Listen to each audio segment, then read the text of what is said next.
11/7/2006 को मुंबई ट्रेन हादसा हुआ। मुंबई के ट्रेन हादसा में कितने लोग मारे गए? 209 लोग मारे गए, 800 लोग घायल हुए। क्या किया आपने? क्या कार्रवाई की यूपीए के शासनकाल में? कुछ नहीं हुआ।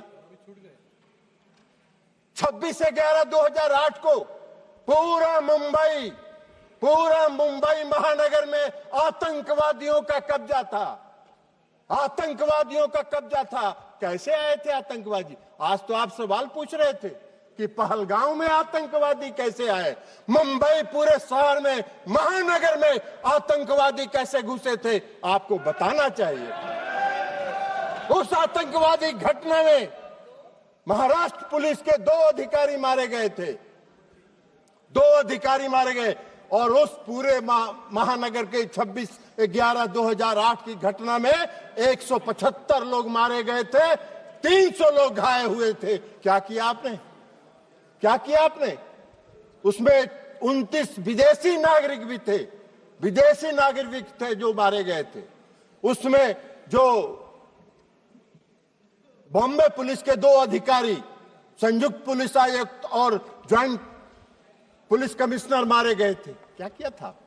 आप घड़ियाली आंसू बहा रहे थे। सदन में चर्चा किया आपने और सदन में चर्चा करके घड़ियाली आंसू बहा के और उस समय के गृह मंत्री को विदा करके नए गृह मंत्री को बैठा दिया, मुख्यमंत्री को विदा कर दिए और आतंकवाद को पूरे देश में पनपने के लिए आपने जगह देने का काम किया। यही तो काम कर रहे थे आप। आतंकवादी की बात कर रहे हैं।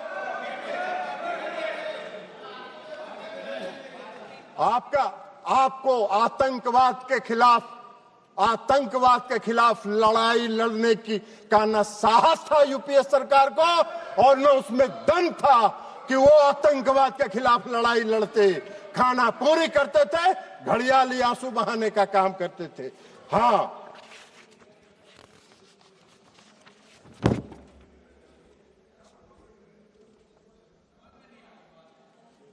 और उसको भी बता दें कि उस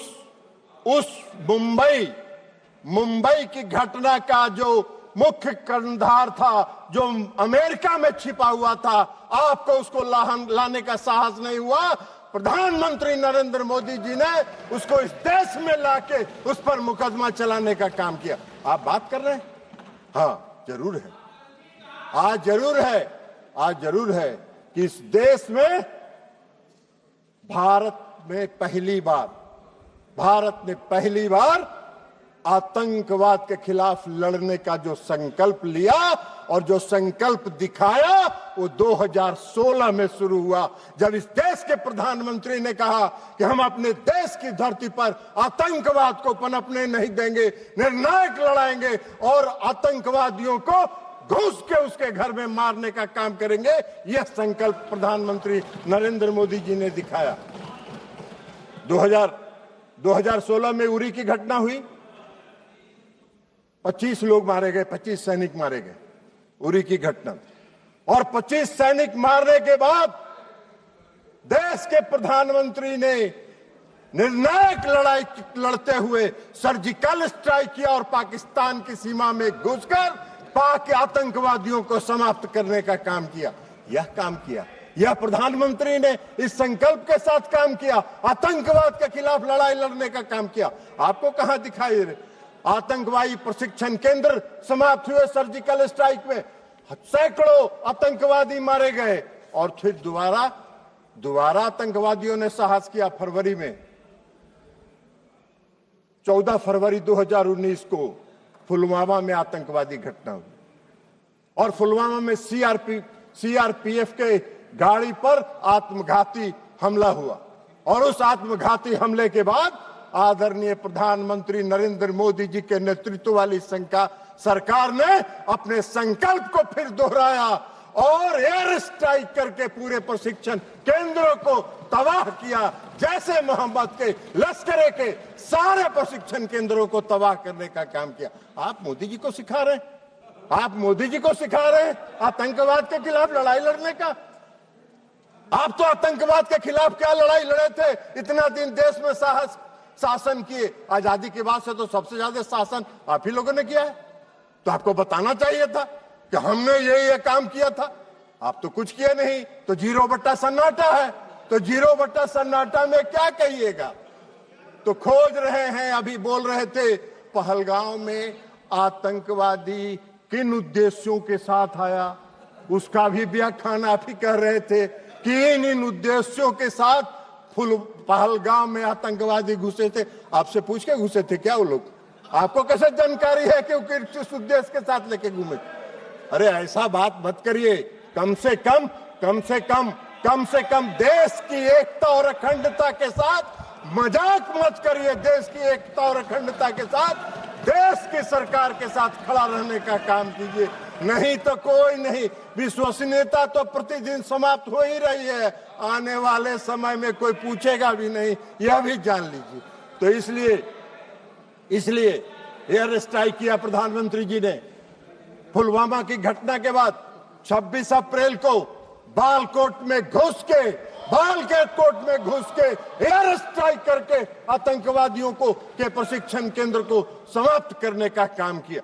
ये प्रधानमंत्री का संकल्प था, ये मोदी जी का संकल्प था। यूपीए के किसी सरकार के प्रधानमंत्री ने यह संकल्प नहीं लिया था। ये काम मोदी जी ही कर सकते हैं, दूसरा कोई नहीं कर सकता है।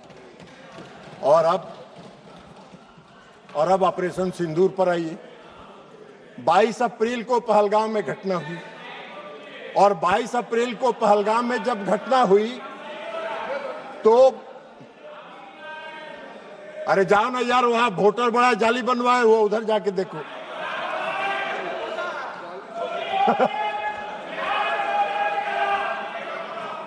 आप कृपया बैठे बैठे मत बात करिए, उनको बोलने दीजिए। आप बैठिए। नहीं, आप बैठिए, आप बैठिएगा प्लीज, आप बैठिएगा।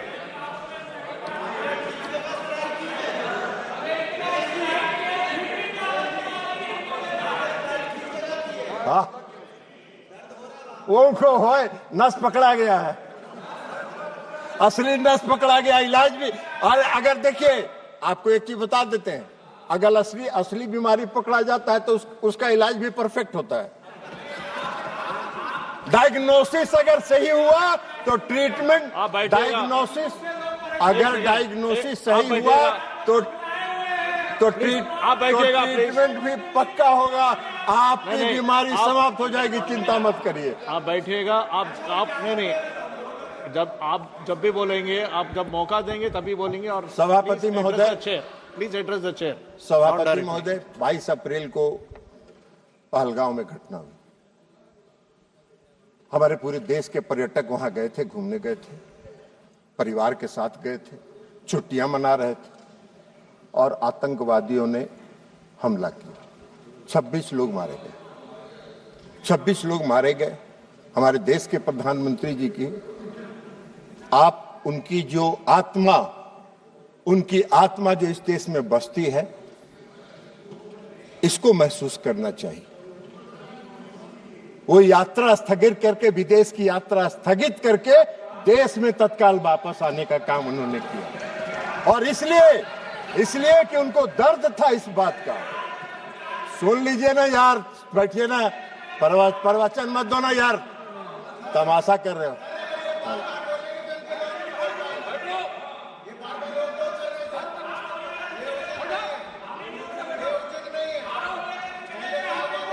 नहीं, आप बैठे बैठे मत बोलिएगा, आप टिप्पणी मत दीजिएगा, आप बैठिएगा। उनको बोलने दीजिए। नहीं प्लीज, नहीं, आप जो भी बोले रिकॉर्ड में नहीं आएगा, आप बैठ जाइए। तो सभापति महोदय, कश्मीर तो वो गए जिनको तफरीह करना था। इस देश के प्रधानमंत्री को एक्ट करना था ना, तो इस देश के प्रधानमंत्री को एक्ट करना था, तो कश्मीर जिनको तफरीह करना जाना था वो गए। इन्होंने एक्शन लिया और एक्ट किया, और एक्ट कर जो किया वही तो बात आपको बता रहे हैं। तो इसमें घुसेगा तब ना, ये तो ऊपर से निकल जाता है काम का बात। तो इसलिए 22 अप्रैल को प्रधानमंत्री घटना हुई आए। 24 अप्रैल को प्रधानमंत्री जी, अभी रंजन गोगोई जी कह रहे थे कि चुनाव पर ये गौरव गोगोई जी कह रहे थे, सॉरी गौरव गोगोई जी कह रहे थे कि चुनाव प्रचार में गए थे। चुनाव प्रचार में नहीं गए थे, अपने को करेक्ट